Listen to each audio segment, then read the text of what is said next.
Nassim nazo agrément tamin'ny fanjakana tamin'ny 2003. Izy ireny no afaka migerer ny livre des origines malgaches. Tsy misy alika mahazo pédigré raha tsy issuena alika ray sy reniny pédigré. Zay izy zay. Ary zavatra hitantsika zao dia fifanarana amin'ny association anankiray gastélique hoe anjarinareo manetsiketsika ny club de race mba ahafahana miditra amin'ilay fédération cynologique internationale.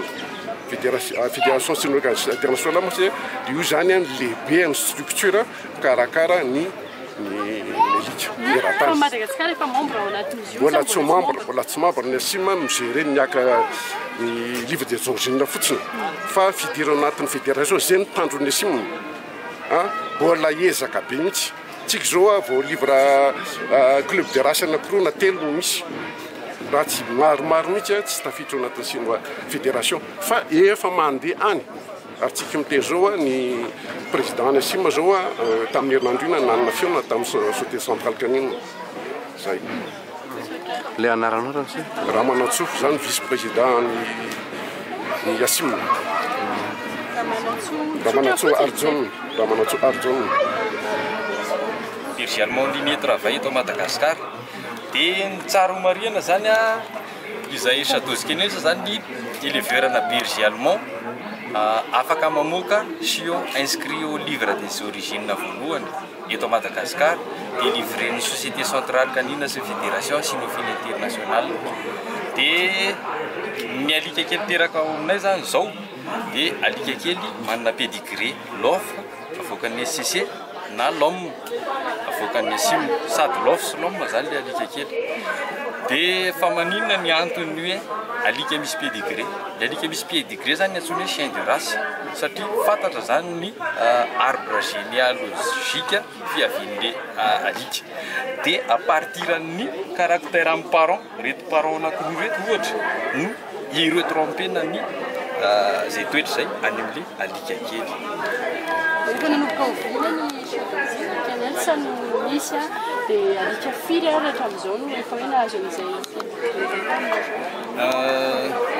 Nanomboka nisy Château-Skenels zany dia tany amin'ny taona 2005.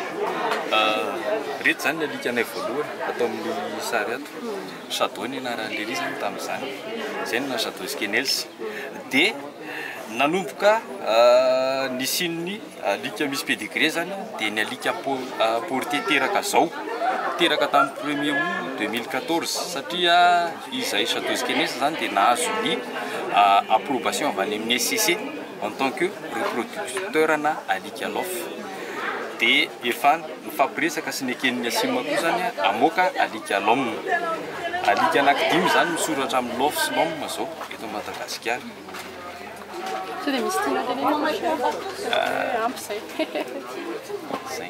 Zany ny tahampahafatesana indrindra fa amin'ny olombelona zany amin'ny haromontana zay fantatsika moa fa retina zay azo avy amin'ny Bible izy dia ny ministère ny fahasalamam-bahoaka zany efa manana politique manana paikady national izay ametrahana ny tobim-pitsaboana amin'ny retina azo avy amin'ny haromontana manerana ny faritra roapolo.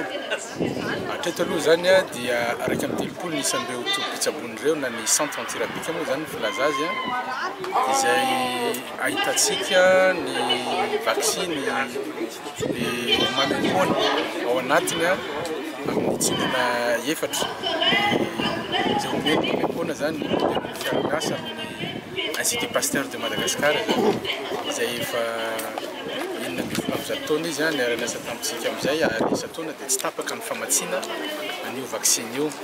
Ka hatreto aloha zany dia izay raiky amin'ny telopolo zay ihany ny tobim-pitsaboana ny aretina amin'ny haromontana io fa ezana zany hitarina izy io indrindra fa amin'ny toerana izay ananana ny tahany ambony indrindra ny amin'ny haromontana zany amin'ny raha mihoatra amin'ny fahatramon'olombelona ireo ka hojerevana akaiky izay hita fa ambony be zany ny risque amin'ny haromontana zany mba anitarana ahafahan'ny olona izay voakaikitra amin'ireo biby izay ahina manatona ny tobim-pitsaboana zany mba tsy ho masakana satria raha lavitra be loatra ny toerana dia mety izay dia sakana anankiray ho an'ny olona zany tsy ahafahany manatanteraka ny fitsaboana ara-dalàna.